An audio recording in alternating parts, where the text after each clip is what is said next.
देखिए ब्रिटेन के पीएम का बड़ा बयान सामने आया है। उन्होंने कह दिया है कि पूरे यूरोप के लिए पुतिन खतरा है। यूक्रेन के जापोरिजिया न्यूक्लियर प्लांट पर रूस के हमले के बाद बोरिस जॉनसन का यह बयान निकलकर सामने आया है। जॉनसन ने यूक्रेन के राष्ट्रपति ज़ेलेंस्की से भी बात की है और कहा है कि रूस तुरंत पावर प्लांट पर हमला बंद करे। निंदा की गई है रूस की, क्योंकि उसने पावर प्लांट पर हमला किया और पावर प्लांट का क्षेत्र ऐसा होता है कि उसके आसपास अगर किसी भी तरीके की गतिविधि होती है तो उससे भीषण तबाही मच सकती है। ऐसे में तमाम ऐसे ही क्षेत्रों को, ऐसे ही इलाकों को चिन्हित कर रूस वहां पर हमला करने की फिराक में है। और ऐसे में बोरिस जॉनसन जो कि ब्रिटेन के पीएम भी हैं, उन्होंने इसका कट्टर विरोध किया है। साथ साथ ये भी कहा है रूस से कि इस तरीके के जो हमले हैं न्यूक्लियर पावर प्लांट्स पर वो बंद कर दे, क्योंकि न्यूक्लियर प्लांट पर जापोरिया इलाके का जो हमने आपको दिखाया था, आपको बता दें 25% जो उत्पादन बिजली का होता है यहीं से होता है और यूरोप का सबसे बड़ा पावर प्लांट ये है। और साथ साथ न्यूक्लियर पावर प्लांट के हमले से जुड़ी एक और बड़ी खबर आपको बता दें, ज़ेलेंस्की और बाइडेन की फोन पर आपसी बातचीत हुई है। न्यूक्लियर प्लांट के हमले पर यह बात की गई है क्योंकि रूस की ओर से इस न्यूक्लियर प्लांट पर हमला हुआ, जिसके बाद स्थिति भयानक बढ़ती जा रही है। आग की लपटों में पूरा का पूरा जो पावर प्लांट है वो गिरा हुआ है। 25% बिजली का उत्पादन यहीं से होता है, जो कि बाधित हो सकती है। जिसके बाद ज़ेलेंस्की ने फैसला लिया कि वो जो बाइडेन से फोन पर बात करेंगे। दोनों की बातचीत हुई है इस पूरे मसले को लेकर। न्यूक्लियर पावर प्लांट पर जिस तरीके से रूस ने आक्रामक रवैया अपनाया हुआ है उसको लेकर दोनों के बीच में, जो बाइडेन के बीच में और ज़ेलेंस्की जो कि यूक्रेन के राष्ट्रपति हैं, लगातार उनका भी जो दौर है वो चिंता से ही गुजर रहा है, क्योंकि वो भी परेशान है लेकिन डटे हुए हैं। साथ साथ अपने नागरिकों से इससे पहले उसने जैसा कि आह्वान किया था कि वो भी अपने हाथ में हथियार उठा ले, और इसी वजह से, इसी की खींच है रूस इसी वजह से चिढ़ा हुआ है कि अब तक 9 दिन बीत चुके हैं लेकिन फिर भी यूक्रेन उसके आगे झुकने को तैयार आखिर क्यों नहीं हो रहा है।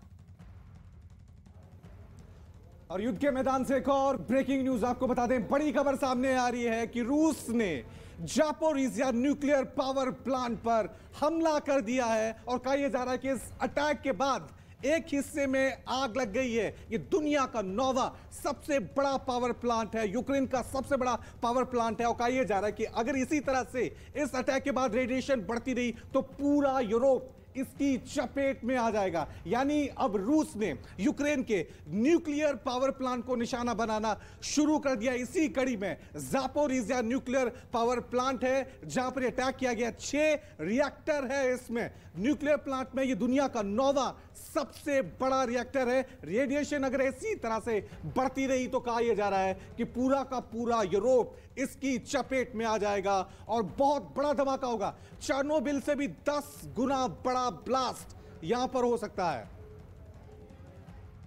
तो देख रहे हैं आप किस तरीके से अगर इससे रेडिएशन निकली और भीषण स्थिति वो पैदा कर सकती है। इसी वजह से निंदा हो रही है यहां पर रूस की। लेकिन जापोरिजिया न्यूक्लियर प्लांट के हमले पर यूक्रेन के राष्ट्रपति वोलोदिमीर ज़ेलेंस्की का बयान सामने आया है। ज़ेलेंस्की ने कहा है कि मानव इतिहास में पहली बार ऐसा हुआ है जब दुनिया के किसी भी देश ने परमाणु ऊर्जा इकाइयों पर गोलीबारी की है। रूस को लेकर यहां पर रूस पर उनका ये इशारा था और उन्होंने साफ कह दिया कि पहली बार दुनिया के किसी भी देश ने परमाणु ऊर्जा, जैसे कि उसके जापोरिजिया न्यूक्लियर प्लांट पर उसने हमला किया है रूस ने, उसकी निंदा उनकी ओर से की गई है। ऐसी इकाइयों पर पहली बार गोलीबारी की गई है, यह कहना है ज़ेलेंस्की का। ज़ेलेंस्की भी खास तौर पर नाराज हैं क्योंकि यूरोपियन नेशंस के लिए जापोरिजिया न्यूक्लियर पावर प्लांट बेहद अहम है।